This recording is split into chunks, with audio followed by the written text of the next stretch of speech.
So last night I had the chance to go see the Naked Gun reboot with Liam Neeson. Does it live up to the originals? Let's talk about it.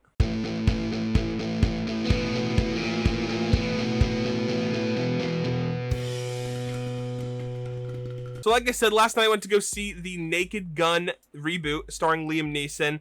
And I actually had quite a good time. This definitely, at least to my knowledge, is probably the funniest movie of the year. At multiple moments, my crowd was just laughing, and it's just a different kind of movie than, you know, all those different serious blockbusters that we typically love, but we get a lot of those.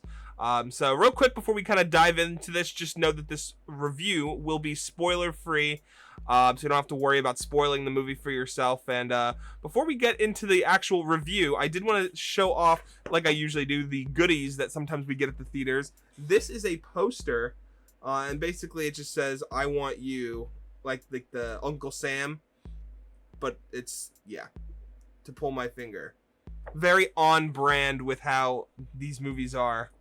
Let's talk about the movie. So I am not exaggerating when I tell you that, like, every 10 seconds in this movie, there is some new kind of dumb bit or joke being done.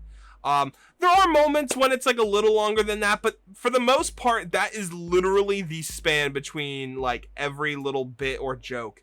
And some of the jokes go more into detail. Like some of them, there was one that I'll kind of get to later, but a lot of them are like little things or like just things that keep happening throughout the movie. And I will warn you, if you're not someone that really likes like dad-like humor, you probably won't find the movie funny at all. As someone who that is their only type of humor, I found the movie hilarious, but I guess, you know, comedy's subjective. I think Liam Neeson was the perfect person to play Frank Drebin. He feels like the son of the original. He has like a somewhat of a serious face that, like, when he does something weird, it's just funny.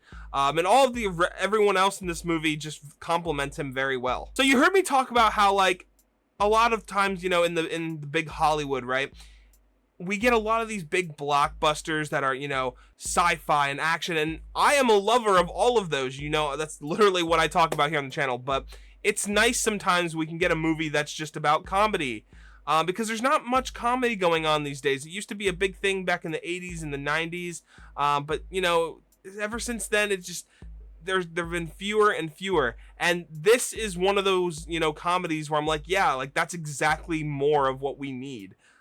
So I guess it just was very refreshing to have. The plot of the movie is very like doomsday, over the top, which you would expect from a comedy like this, right? It's, you know, that's essentially what it is. It's doomsday. It's, you know, the end of the world. It's we're gonna, you know, do everything to everybody, and we'll start the brand new world when it's over, and that kind of whole spiel, right?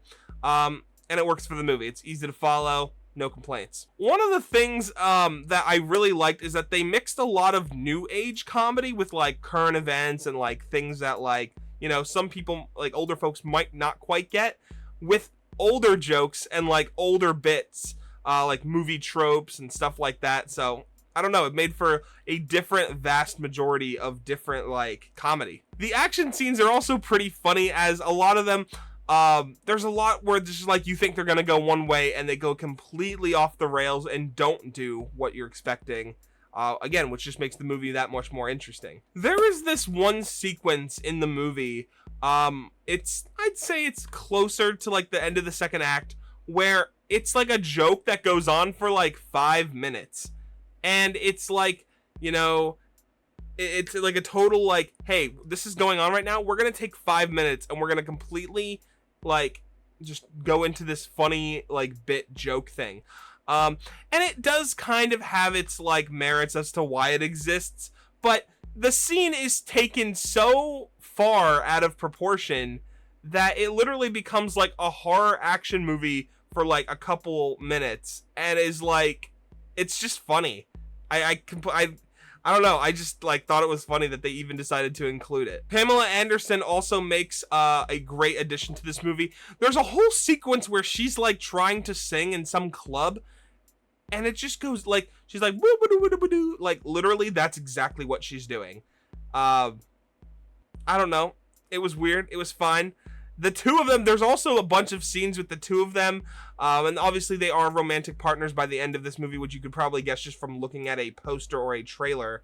But it's a fun time. They both bounce off right off of each other, and all the other additions in this movie just make it a great time. So yeah, guys, that is my review for The Naked Gun. Let me know what you guys thought about the movie, and if you haven't seen it, or if you plan on seeing it this weekend, let me know, where are you a big fan of the Naked Gun trilogy from, a couple years ago, or I say a couple years ago, but it was back in the 90s.